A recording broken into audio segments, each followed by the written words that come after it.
Welcome back, everybody. It's your time that up on the EdUp Experience podcast, where we and I make education your business. And when I say we, I mean me and my partner here, co-founder of the EdUp Experience, Elvin Freitas, who is fast and furious publishing episodes from amazing people that we continue to talk to here at Ellucian Live, eLive 2023, New Orleans, Louisiana. We've been podcasting like crazy, and I mean like crazy today. There is no end in sight for the amount of podcasts we will do, ladies and gentlemen. No end. They're going to keep us here forever. No, we're going to keep talking to amazing people and learning new things. One of the ideas and one of the things we hope that you take away from this conference is that we put you in front of people that you may not have met before, that you will know because of this podcast. Connect with them on LinkedIn and find out more about their products and services and how those can help your institution. And we've got a gentleman with us today. He's ready. I'm telling you, sitting up straight. He's ready. He's got his headphones on, the mic's on. Here we go. I'm going to bring him in. Ladies and gentlemen, he's Greg Allworth. He's Director of Higher Education Sales at Process Maker. What's going on, Greg? How you doing, Joe? You know, I haven't eaten or had coffee, which I can go without food, but the coffee thing's starting to really wear on me. How are you? I'm doing all right. We're day 2.5 of the conference here. So, had to talk to a lot of people, got to see a lot of old friends, and we're doing really good. Fantastic.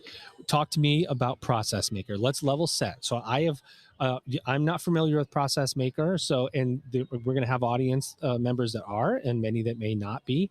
So give us the 2-minute elevator speech. What is Process Maker, and why do we need to know who you guys are? Yeah, so Process Maker is a software as a service, cloud-based solution that automates workflows or any manual process that is specific to a higher education institution. Amazing. Specifically at this conference, we partner really closely with Ellucian, and they actually rebrand our Process Maker product as Ellucian Workflow. Oh. So it's right in the middle of their applications, Banner, Colleague, and a lot of their schools will use it to simplify the student experience, make it really easy for people to change a major or do something in terms of their finance group, to be able to automate a process, take a lot of the manual work out of it, and bring, make the student experience better in a lot of cases. As Director of Higher Education Sales, are you working exclusively with Ellucian companies? What's the ecosystem for Process Maker look like? Outside of Ellucian, any college or university, whether they work with Ellucian or not? We work really, Ellucian's a really key partner of ours. Yeah, so okay. We work with a lot of Ellucian institutions. We're paired really closely with that product. We do work with some other institutions that are outside of the Ellucian ecosystem, but Ellucian's a really big strategic partner of ours.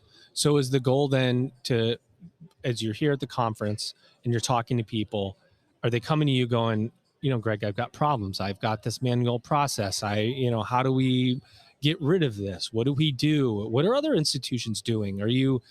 Talk to me about how the experience looks like and what you've been saying to people so far. Yeah, it's kind of all of the above. We've talked to people who come to us and say, hey, look, we've got a website where we host 50 different pieces of paper forms that a student can download to do different types of things, but Yikes! They just download them and have to fill them out and Yikes! Bring them in or mail them in or whatever. Yikes! We can take that all away. We can make that an automated process that student logs in, make it much easier for them. They're pretty labor intensive. Yeah. So for the institution, there's a benefit because they can take the labor portion out of that and have those employees go and do other much more higher value things within the institution. And for the student, let's face it, students are overwhelmed. They're a lot of times, I've got kids I've got kids in university. They're not great at paperwork. They don't understand processes. So we try and make it easier for them to be able to go on and be really guided through that. They need to worry about keeping their grades up and making sure they're having they're getting the most out of their college experience. When do you get surprised, Greg? Do you as you engage with the university and they bring you in and say, say, we got a process, we need to automate these forms, processes, and you get in there and you go, whoa, like, holy moly, this is a disaster. We need to fix everything. Like, when have you been surprised? I think there's two different places where you really get surprised. Holy crap. The first is where they bring you something that you never even thought of. There's obvious, we talk about a lot of the obvious processes that colleges, universities face, but then somebody shows up with something that you just think, wow, I've never even thought of that as a process. And they're able to automate it and really simplify it.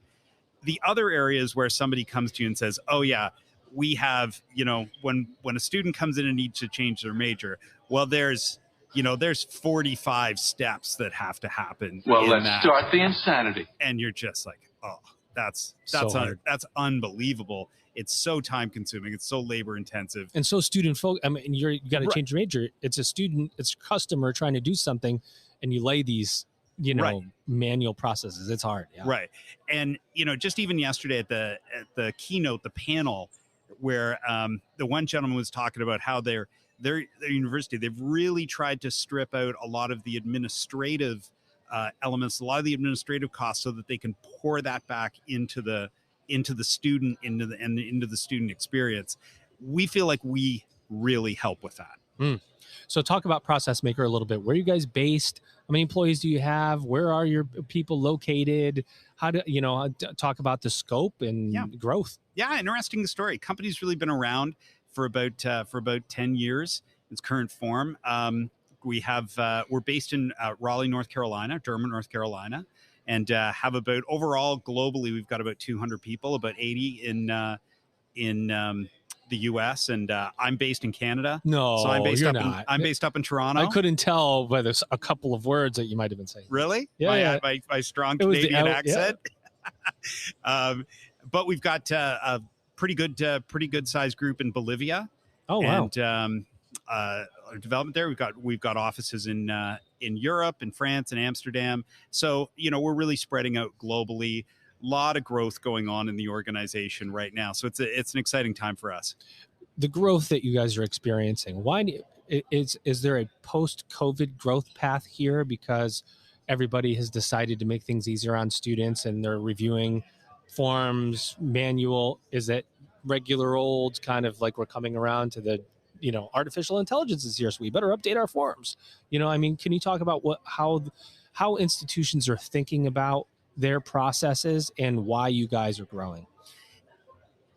I think there's a couple of factors. COVID certainly helped push this in a certain direction, right? You want to, less paperwork, more things that you're able to do remotely, more things that you don't have to go and physically move some things around because people may not be there to do that. So certainly that helped accelerate it. I think the AI piece is very interesting because when you think about a process and automating it, you can take what you have today and just make it electronic. Right. That doesn't necessarily make it better. It just makes it tell it like it is. It just Greg. makes it electronic. So what's really kind of driving it is a lot of people looking at how do we improve that process to drive a better outcome. Nailed it. AI is going to get really interesting in the next couple of years, because you can now start looking at how do we optimize this? What steps can come out of this to reduce friction in that entire process? And there's really exciting technology in that space that's happening, so that institutions can really try to accelerate that sort of movement to better process. Talk about engagement. So director of sales for higher education. I have a problem. Do I come to you? Do I put like an information form on your website and say, hey, I've got a problem with the form? How does it typically happen to where you bring on a new customer and identify their pain points? What's the engagement process look like? What's the adoption process look like? Right. Take us through that. We work really closely with Ellucian. Yep. So, and they are usually, so if you've got if you've got issues you want to look at, if you've got processes, typically you're going to talk to your representatives from Ellucian. They're going to come to us. We're going to work through them. So they're going to kind of typically handle a lot of the direct customer engagement, the sales side of that, if you will. From there, we'll pick it up. We'll help with the. We're integrated through Ethos into the Banner and colleague ecosystems. So a lot of that integration is pre-built, ready to go.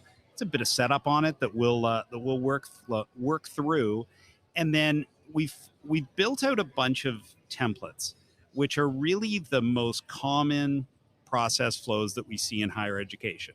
We've tried to put best practices into those. Yep. So look for where we've seen it done the best, and then go out. And those are really good places for organizations to start.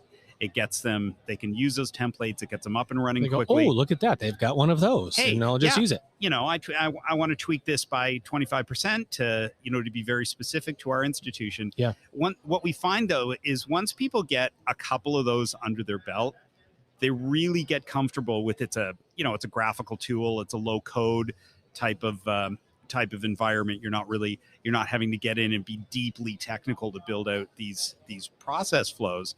And then people will be able to really pick that up quickly, start doing more of it. And then what you're going to find is that the other parts of the organization, people are going to come out of the woodwork and say, wait a minute, I got one of those. I got this flow over here. Yeah. I got something. I want to onboard and offboard, new employees using this. I've got a finance process that I want to automate. There was a session yesterday at George Mason University was talking about that, how they got done the initial list of what they did, and then the list started to grow because people saw so much value in it. I love it. So talk about what makes a successful conference for Greg, and what you're looking to take out of this for Process Maker. Yeah, this is a great conference. This is my 5th eLive. Nice. And I really love this conference because I love the higher ed community. It's very, very collaborative.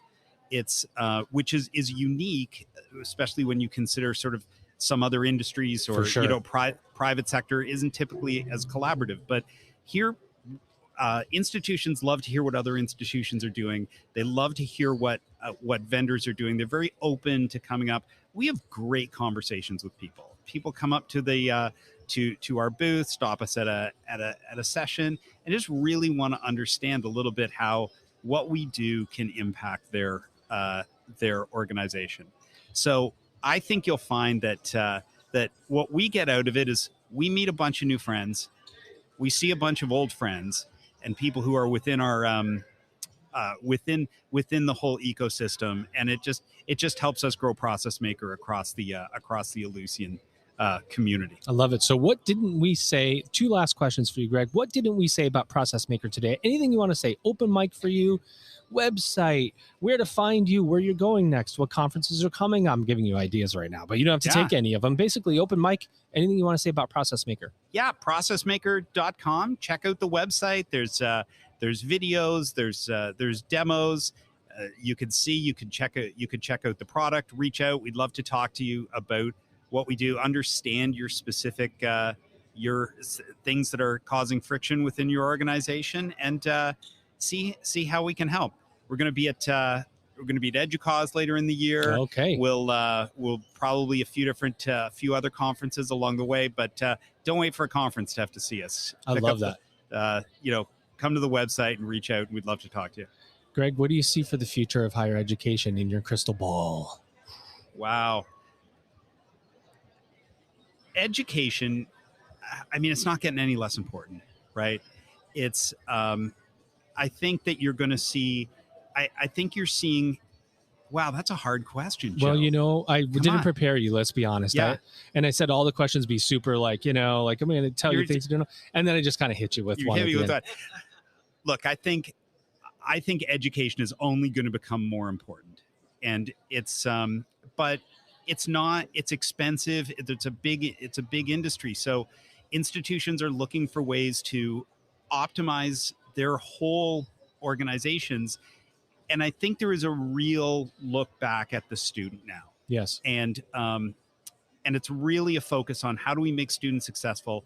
How do we get, the best experience for them, the highest quality of education across all institutions, not just the top institutions. How do we really make all of the students successful? And I've heard a lot of that over the last couple of days, and I really like to hear that. Well, I like to hear what you had to say, Greg. Our guest, your guest today, here he is. He's Greg Allworth. He's Director of Higher Education Sales for Process Maker. Greg, did you have a good time here on the podcast today? This is great. This is so much fun. Thanks for having me on. With that, ladies and gentlemen, you've just EdUp'd.